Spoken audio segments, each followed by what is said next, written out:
All right, so the first one that I picked was from Socrative.com. And the reason I chose this is because it's easy to use. It's a very quick assessment tool that you can do as you're instructing. And you can have the kids either answer anonymously or with their name. The purpose of this is to create quizzes and assessments to test for understanding as you are teaching. It gives you instant feedback and it gives you an instant report um, to tell you if the students got it or not. Um, the audience is students and teachers. So let's go to this website. Let me see here if I can pull it up.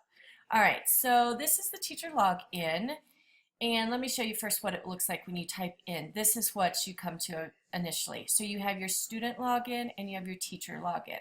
So I'm going to click on student login first, and then let's go over to teacher login. So teacher login, you type in your info and sign in.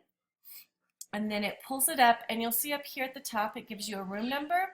You're going to put this up on, if you have a smart board, or just write it up on the board. But you're going to display this, and then the kids will go to their website, and they will put in that room number, and you will join the room. And now this is what it looks like for the kids. So it says this, you're waiting for your teacher to start an activity. Whereas for us, this is what you see. So you can start a quiz, quick question, exit ticket. This is good for when you're getting ready, wrapping up the day, and you want to make sure the kids got it. That it's a 3-question, little quick, fast, make sure they got it assessment. And then the space race is a game that you can do with teams. So let's go down here to manage quizzes. And this shows you can create a quiz, import a quiz, shows you your reports and your quizzes. So if I click on this, let's go to math facts. So I'm going to click on edit. So this is, I just created 2 quick ones. So, and I can go down here and add another one in, and I can say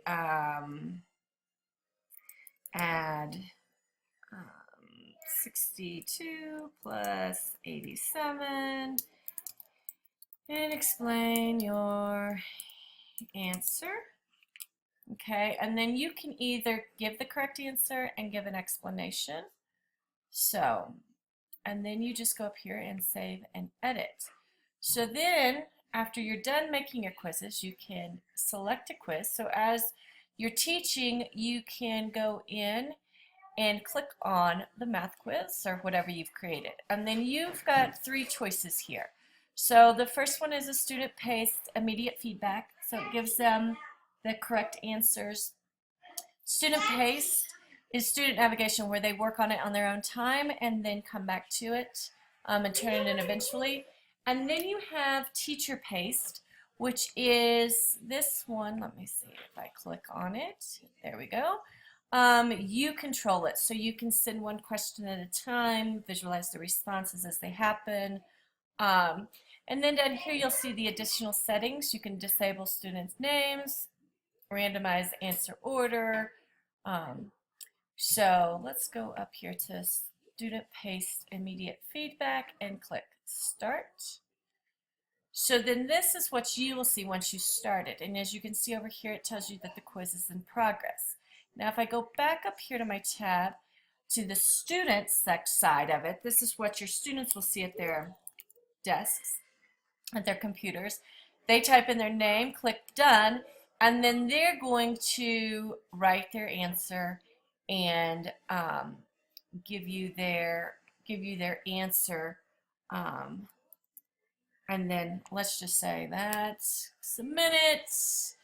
And it says no, I didn't explain it. And so you keep going, and then over here on the teacher side, this is what you'll see. So you'll see all your kids' names as they are answering, and then their answers. And then if you put in the correct answer, if you, the teacher, had put in the correct answer, it would give you that as well. So it would tell you the percentage correct and all that stuff. So that's that's what that is. And then when you're done with that, you can either view it as a chart or view it later, do all fun sorts of fun stuff with it. And then you can exit.